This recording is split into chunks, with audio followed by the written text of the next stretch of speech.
ambil masa 5 minit ke 10 minit ke nak bercakap tentang satu isu yang besar, isu boykot, ya. Sebab besok kabarnya ada tawaran 200,000 egg McMuffin percuma daripada McDonald. Perfect timing, saya cakap. Nak tahu sensitif tak sensitifnya, peka tak pekanya dalam keadaan seperti ini, mereka menawarkan egg McMuffin percuma 200,000 keping. Besok siapa yang nak ambil tiket, tiket ada pada saya. Mula pukul 8 pagi besok di restoran-restoran McDonald seluruh Malaysia, seluruh negara. Sementara stok masih ada 200,000 je. Jadi tuan-tuan kena segera.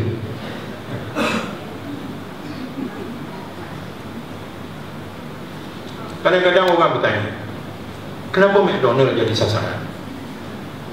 Banyak lagi syarikat-syarikat lain yang menyokong Israel. Starbucks, Tesco sedikit sebanyak, ya. Semua ini adalah business establishment yang menyumbang kepada Israel sedikit ataupun banyak. Kenapa kita sasarkan McDonald, Coca-Cola, L'Oreal dan Nestle? Kita sasarkan 4 produk. Tetapi McDonald ni memang menjadi strategic target. Kenapa? Because everybody can eat, kan? Starbucks tak semua mati, ya? Kita specifically kita sasarkan McDonald ni. Yang pertama supaya kesedaran itu bertambah. Kalau dia menyedari bahawa McDonald ini adalah sebuah syarikat yang menyokong ekonomi Israel, maka dia akan mengambil inisiatif sendiri untuk mula menyenaraikan mana-mana lagi produk yang menyokong Israel, dan dia beransur-ansur cuba untuk menjauhinya. Sebab itu kita kata kita ada sasaran strategik. Kita bukan main tembak saja, ya. Kita kata boykot semua barangan yang menyokong Israel. Itu tak strategik. Yang pertama, kita nakkan support, kita nakkan the critical mass. Jadi apabila kesedaran ini bercambah, maka dengan sendirinya umat akan mula peka terhadap barangan dan juga perkhidmatan yang mereka lakukan. Apakah syarikat ini menyumbang kepada ekonomi Israel atau tidak? Itu tujuannya. Kemudian ada orang kata, kalaulah kita nak boykot syarikat Yahudi, maka tak ada benda yang kita boleh beli atau yang boleh kita langgan. Ini suatu salah faham yang serius. Yang kita boykot bukan syarikat Yahudi. Yang kita boykot adalah syarikat yang sokong Israel. Sebab itu kita tidak pernah sasarkan Pizza Hut ke Burger King ke. Burger King tak pernah menjadi sasaran boykot kerana tidak ada bukti Burger King menyokong Israel. Tidak ada bukti. Dan ada satu organisasi, Inmans, yang berpangkalan di UK, sebuah organisasi yang mengadakan R&D, Research and Development, untuk memastikan bahawa sasaran boykot ini adalah genuine, tulen dan tidak menganiaya syarikat-syarikat. Jadi sebelum mereka memutuskan bahawa syarikat ini perlu diboykot, ianya adalah berdasarkan kepada solid facts.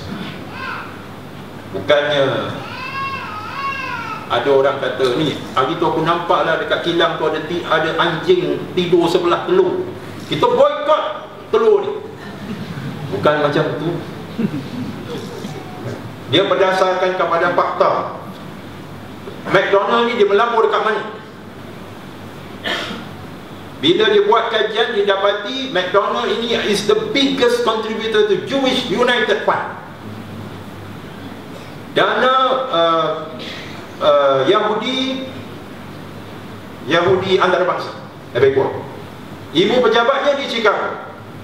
Bila kita tengok Jewish United Fund ini sebenarnya adalah sebuah dana, ya, sebuah dana macam PNB kita, macam itulah dana ni yang menyokong Israel dan berkempen untuk memastikan Israel mempunyai suatu gambaran positif di seluruh.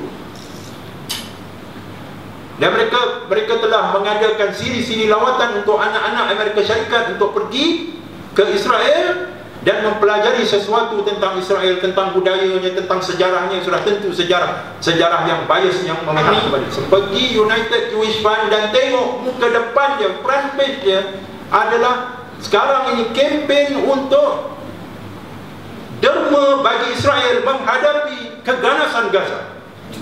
Tuan-tuan boleh tengok. Jadi isunya bukan sebab McDonald Yahudi. Isunya McDonald ini sokong Israel.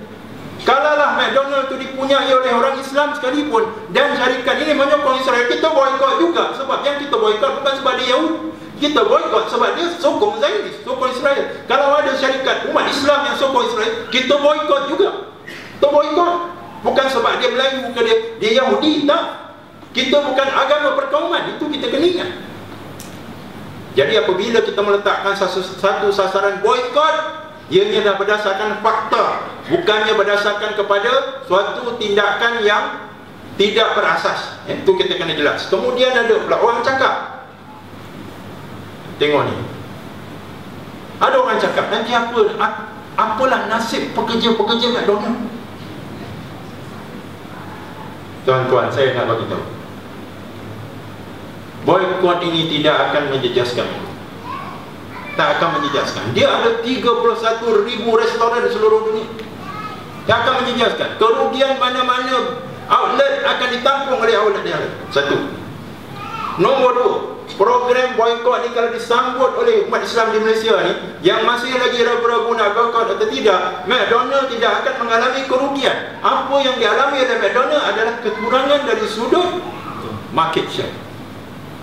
Kalau sebelum ni 70% rakyat Malaysia makan dekat McDonald, fast food restoran, 70% share. Dengan usaha boykot yang kita lakukan, dia mungkin menurun 60%. Jadi tak usah bimbanglah, pekerja-pekerja McDonald tidak akan kehilangan kerja. Yang kita sasarkan bukan pekerja McDonald tu, yang kita sasarkan McDonald Corporation dekat US tu.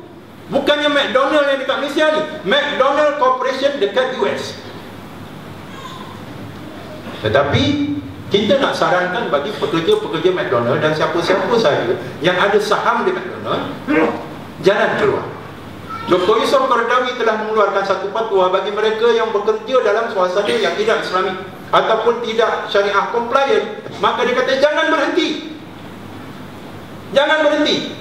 Kerana jika dia berhenti, dia akan kehilangan punca pendapatan dan itulah merupakan fitnah besar. Dia ada diri dia untuk dia sara, ada keluarga untuk dia sara. Apatah lagi kalau dia ada anak-anak untuk dia sara. Kalau dia berhenti, itu merupakan satu fitnah yang besar. Apa yang dia perlu lakukan?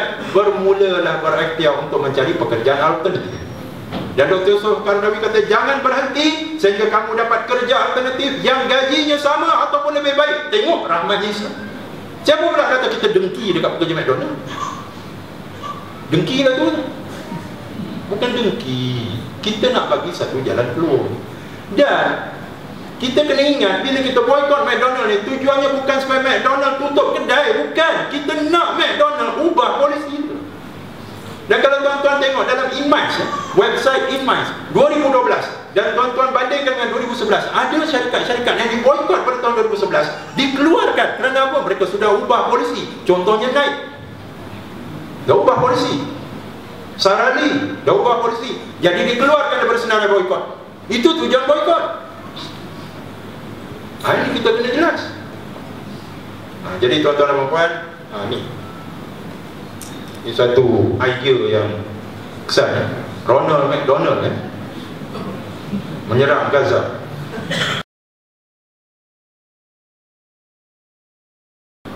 Ya, ini tuan-tuan puan-puan boleh pergi ni dekat Jewish United Fund ni. Tengok, JUF has opened a special Israel Terror Relief Fund with 1 million already allocated to relief efforts on the ground. Israel needs your help. Saya ingat siapa-siapa yang masih nak mengunjungi restoran McDonald, tak payah pergilah, terus pergi dekat website ni, terus masukkan duit. Saya nak lebih baik lah. Lebih baik.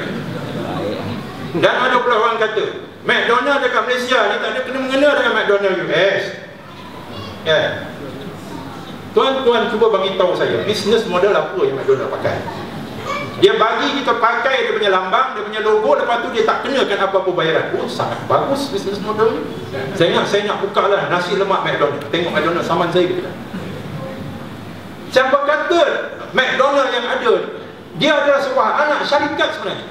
McDonald Malaysia is owned by McDonald Corporation US. Is owned.